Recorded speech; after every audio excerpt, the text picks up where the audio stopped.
Hello दोस्तों, स्वागत है आपका इंग्लिश गुरुकुल यूट्यूब चैनल पे।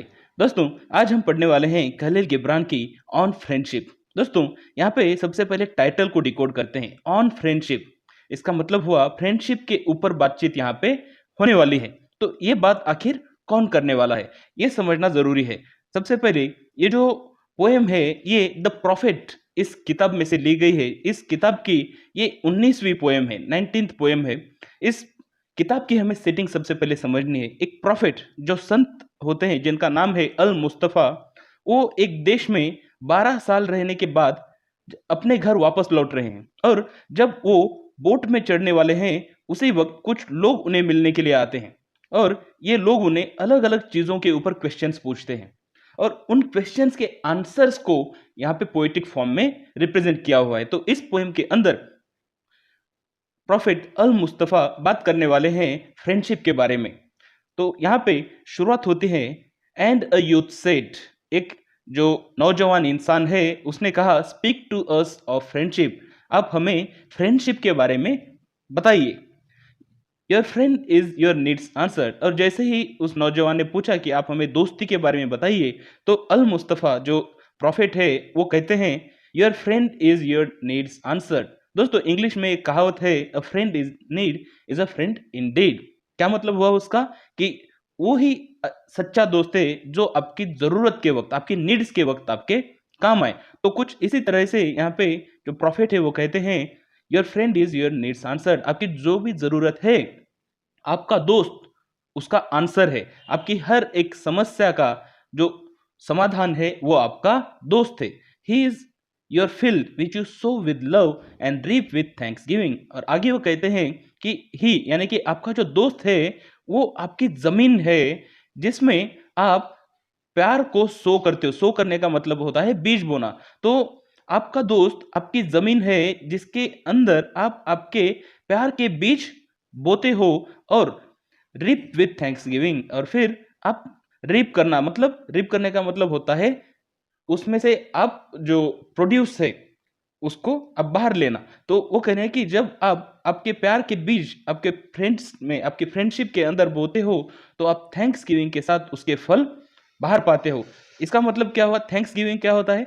आप आपको जो मिला उसके लिए थैंक्स बोलते हो। तो वो कह रहे हैं कि जब आप आपके दोस्ती के खेत में, दोस्ती की जमीन के ऊपर जब आप प्यार के बीज बोते हो, तो आप थैंक्स गिविंग के वक्त उसका रिजल्ट्स पाते हो। तो इसका मतलब हुआ आप आपकी दोस्ती से इतनी सारी चीजें पाते हो कि उसके लिए आप थैंक्स बोलते हो। And he is your board and your fire side. तो आप वो कहते हैं कि बोर्ड का मतलब क्या होता है? BOARD, बोर्ड है। तो जो आपने बोर्डिंग ये वर्ड सुना होगा, बोर्डिंग का मतलब होता है कहीं पे रहने की व्यवस्था होना। तो वो कह रहे हैं कि आपका जो दोस्त है वो किसी बोर्डिंग की तरह है। जैसे आप किसी होटल में रहने जाते हो तो वहां पे आप रहते हो, एंड योर फायर साइड, तो वहां पे वो फायर साइड भी है। अगर वहां पे ठंड बढ़ गई तो आप क्या जलाते हो? फायर जलाते हो। तो वो कह रहे हैं कि आपका दोस्त रहने की जगह भी है और फायर साइड भी है, वो हमेशा आपके काम आने वाला है। For you come to him with your hunger and you seek him in peace. और वो कहते हैं कि आप आपके दोस्त के पास जाते हो हंगर में, जब आपको भूख लगी होती है तब आप आपके दोस्त के पास जाते हो, and you seek him for piece. और साथ ही साथ जब आपके मन में कोई हलचल है, आपके मन में कोई बेचैनी है, तब भी आप शांति के लिए, पीस चाहिए, इसके लिए भी आप उसे सीख करते हो, आप उसके पास जाते हो। When your friend speaks his mind, you fear not the nay in your own mind, nor do you withhold the a।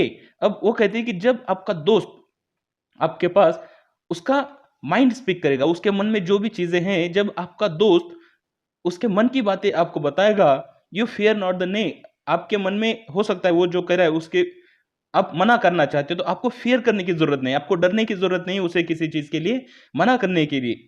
In your own mind, आपके मन में अगर उसे मना करना है तो आप मना कर सकते हो। Nor do you with hold the ए, साथ ही साथ अगर आपको उसे सपोर्ट करना है तब भी आप उसे सपोर्ट कह सकते हो। कहने का अर्थ क्या हुआ? अगर आपको उसे किसी चीज के लिए मना करना है तो आपको शर्मिंदा होने की जरूरत नहीं कि मैं कैसे मना करूं। And when he is silent, your heart ceases not to listen to his heart. अब यहाँ पे वो बहुत ही जरूरी बात करें, वो कह रहे हैं कि जब आपका दोस्त साइलेंट हो जाएगा, शांत हो जाएगा, जब वो कुछ भी नहीं बात कर रहा है, उस वक्त भी आपका जो हार्ट है, आपका जो हृदय है, वो सीज करने का, वो बंद नहीं करेगा, सीजेस नॉट टू लिसन कह रहे हैं वो, कि उस वक्त भी आपका जो हार्ट है उसके हार्ट को सुनना बंद नहीं करेगा। For without words for without words in friendship all thoughts, all desires, all expectations are born and shared with joy that is unacclaimed। तो यहाँ पे प्रॉफिट क्या कह रहे हैं कि दोस्ती के अंदर आपको शब्दों की जरूरत नहीं, बिना शब्दों के भी ऑल थॉट्स, जितने भी विचार आते हैं, जितनी डिजायर्स होती हैं, इच्छाएं होती है, जो एक्सपेक्टेशंस होती हैं, वो बॉन्ड हो जाती है और साथ ही साथ शेयर भी हो जाती है। इसका मतलब क्या हुआ, एक दोस्त के मन में जो भी विचार आते हैं, जो भी डिजायर्स आती है, अपेक्षाएं आती है, वो दूसरे दोस्त के मन में भी बॉन्ड हो जाती है, पैदा हो जाती है और शेयर हो जाती है विद जॉय दैट इज अनअक्लेम्ड। और इसके अंदर जो खुशी है वो अनअक्लेम्ड है, अनकंपेरेबल है। अनअक्लेम्ड का मतलब होता है ऐसी चीज जिसे आप किसी और चीज के साथ कंपेयर नहीं कर सकते।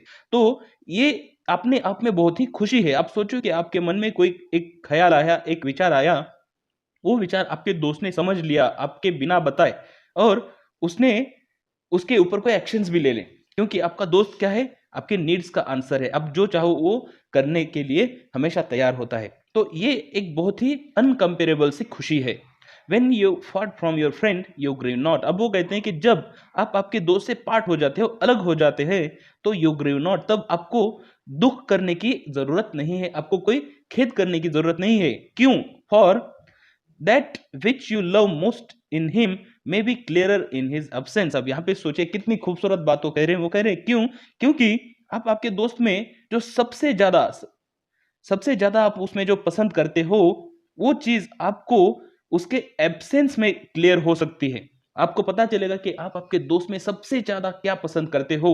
As the mountain to the clearer to the climber is clearer from the plain. ठीक उसी तरह से, जिस तरह से जो क्लाइंबर होता है, जब वो किसी माउंटेन के ऊपर, पहाड़ के ऊपर चढ़ता है, तो उसे वो पहाड़ अच्छे से नहीं दिखता है, लेकिन जब वो प्लेन पे आ जाता है, जब वो समतल जमीन पे आ जाता है या फिर माउंटेन से दूर चला जाता है, तब उसे वो क्लियरलर दिखता है, उसे वो स्पष्टता के साथ दूर से माउंटेन दिखाई देता है। ठीक उसी तरह से जब आप आपके दोस्त से दूर जाते हो, तो आपको आपके दोस्त की वैल्यू या फिर आप आपके दोस्त को क्यों मिस कर रहे हो, ये सारी चीजें क्लियर हो जाती है। And let there be no purpose in friendship save the deepening of the spirit. अब यहाँ पे ये बात समझना जरूरी है। वो कहते हैं कि let there be no purpose in friendship. आजकल हम देखते हैं कि जो दोस्त होते हैं उनके रीजन होते हैं। एक दोस्त होता है होमवर्क करने के लिए, दूसरा दोस्त होता है क्रिकेट खेलने के लिए, तीसरा दोस्त हो सकता है कहीं घूमने जाने के लिए। अलग अलग पर्पस के लिए अलग अलग दोस्त करने की आजकल एक सिस्टम सी बन गई है।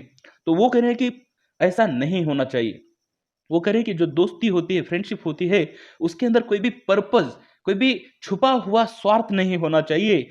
Save the deepening of the spirit, बजाय इसके कि डीपनिंग ऑफ द स्पिरिट, आपकी जो अंतरात्मा है, आपका जो स्पिरिट है, उसकी गहराई, उसके गहराई के अंदर जाने की ही एक अपेक्षा सिर्फ होनी चाहिए। उसके अलावा कोई भी और स्वार्थ, कोई भी और पर्पस फ्रेंडशिप के पीछे, दोस्ती के पीछे नहीं होना चाहिए। For love that seeks aught but the disclosure of its own mystery is not love but net cast forth. अब वो कह रहे हैं क्यों? क्योंकि जो लव होता है, जो प्यार होता है, जो कि disclosure of its own mystery. अब ये बात बहुत जरूरी है समझना कि कोई ऐसा प्यार जो कि कुछ सीख कर रहा है, कुछ चाहता है सामने वाले से। किसी रिलेशनशिप में से आप जब कुछ चाहते हैं, but the disclosure of its own mystery, तो बजाय अपने खुद के प्यार के डिस्क्लोज करने के, डिस्क्लोजर का मतलब होता है ओपन में, खुले में आप किसी चीज को बता देना। तो ऐसा प्यार जो अपने प्यार को डिस्क्लोज नहीं करना चाहता खुद की मिस्ट्री के लिए, वो प्यार नहीं है, बल्कि वो नेट है। जैसे कोई जाल होता है, उस जाल को बिछाना, तो वो उस जाल को बिछाने के समान है। And only the unprofitable is caught. और वो कह रहे हैं कि जब आप आपके प्यार को किसी अपेक्षा से बाहर छोड़ते हो, कि आप चाहते हो कि मुझे इस फ्रेंडशिप से कुछ मिले, कुछ आपका स्वार्थ है, तो उसमें से आपको सिर्फ अनप्रॉफिटेबल, जो बिना काम का है, वही आप कॉट कर पाओगे। जब आप सोचते हो कि मुझे ऐसा दोस्त मिले जो मुझे पूरी शॉपिंग करा दे, तो आपको ऐसा दोस्त कभी नहीं मिलेगा। And let your best be for your friend. अब वो कहते हैं कि आपका जो बेस्ट है, आपका हो सकता है आपका जो भी स्वभाव है, उसका बेस्ट आप हमेशा आपके दोस्त के लिए रखो। If he must know the ebb of your tide, let him know its flood also. और वो कह रहे हैं कि जिस तरह से समंदर में एब आता है, समंदर की लहरें एक समय के लिए ऊपर की ओर बढ़ती रहती है और फिर वो वापस लौटती है, तो इसे कहते हैं एब। तो वो कह रहे हैं कि अगर आपके दोस्त को आपकी टाइड का एब पता होना चाहिए, तो उसे ये भी पता होना चाहिए कि कब आप फ्लड होते हो। इसका मतलब क्या हुआ? एब होना, इसको आपके स्वभाव के साथ कंपेयर करिए कि कभी-कभी आप क्या हो जाते हो, बहुत ही मायूस हो जाते हो।